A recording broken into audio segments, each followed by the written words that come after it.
Hi, hi guys. Sorry. Hi guys. How are you today? I hope you're having a great day or night wherever you are. And I just here to broadcast the news. The French Open for 2020 has confirmed that fans will be allowed. So, what do you guys think about that? The French Open will have fans. They have confirmed that the government of France will allow 20,000 fans on um on the site every day of the championships, and for the semi-finals and the final, when there's only matches on centre court, the stadium that holds between 15, I think around 15,500 seats at a normal time will allow 10,000 fans in the stadium. They have a rule, they have one empty seat between fans. So, like between groups of fans with a maximum of four groups. So, if you're there, you're sitting alone, you're one person. What will happen is you'll have your seat, and there'll have to be one empty seat and then another one. But groups of up to four can sit together with no empty seats. So, you could have four people sitting, then one empty seat, and then another four, then another empty seat. But how much they get depends on the groups because the requirement of an empty seat is between groups, and the groups could be between one and four. So obviously, if everybody books four seat groups, then we'll only have one empty seat for every four people. But if it's everyone's booked going alone, then it'll be 50% empty and 50% will be full. But right now, they're looking at around 10,000 people at the match on centre court for the French Open semi-final final at Philippe Chatrier.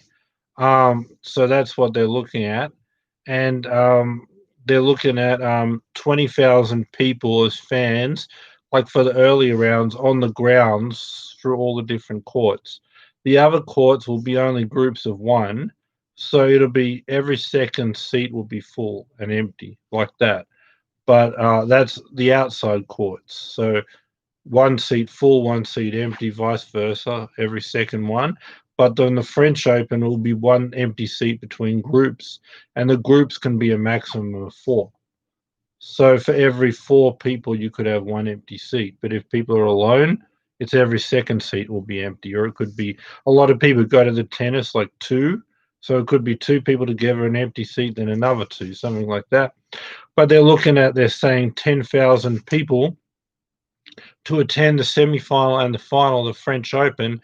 That has been confirmed. Now, guys, I just want to know, what do you think is going to happen when the French Open is on? It's September 27 to October 11. So what do you guys think will happen? I mean, obviously Thiem, Djokovic, and Nadal are the favorites. A big thing about the draw is you'll get Djokovic on one side, Thiem on the other. So the question is, Djokovic and Nadal on the opposite sides.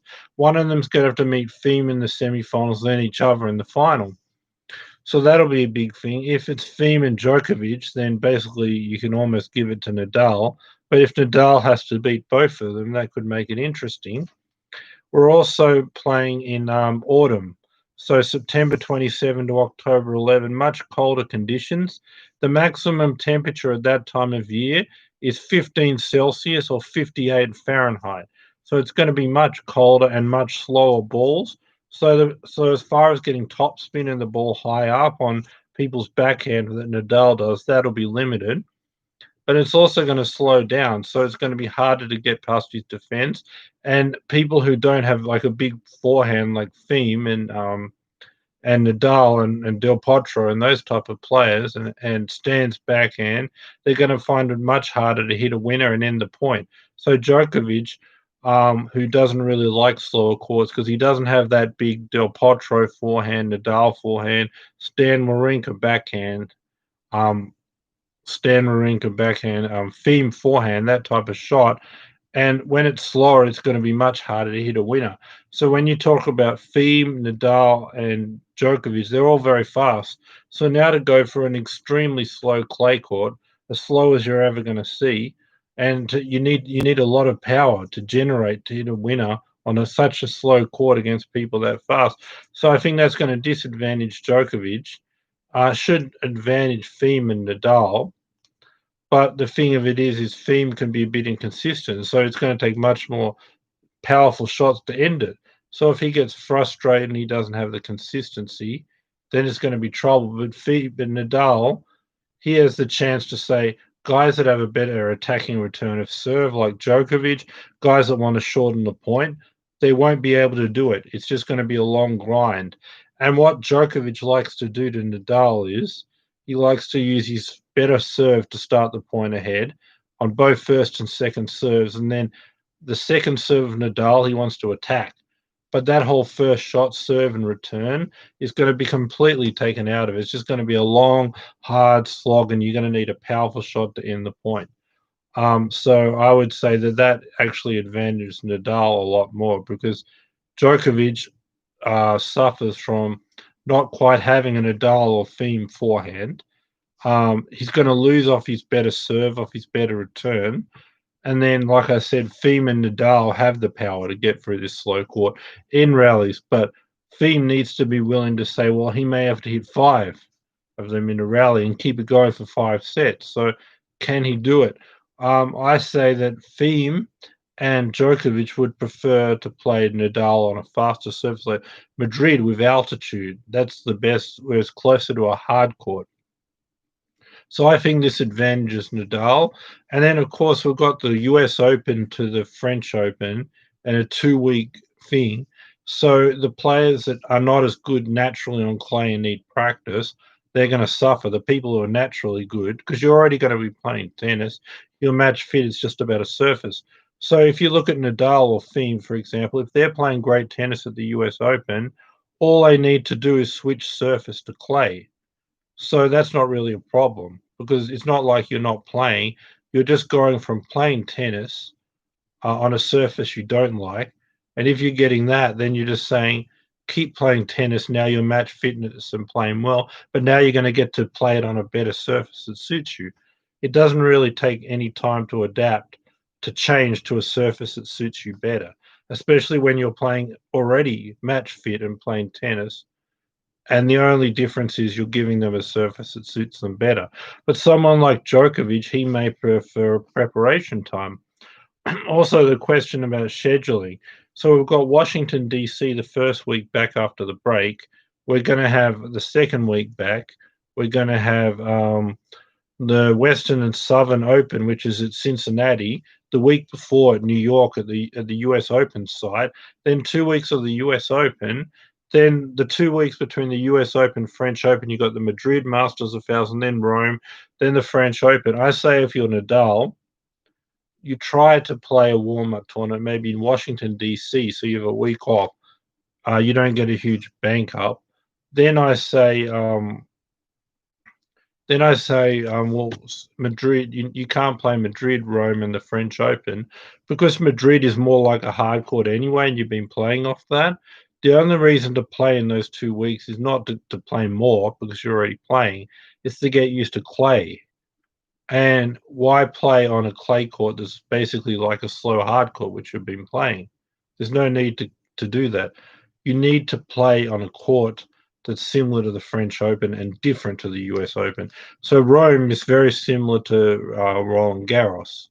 So it makes sense to say your one clay court tournament is going to be similar conditions as the French Open, rather than play one more week of similar conditions of the US Open.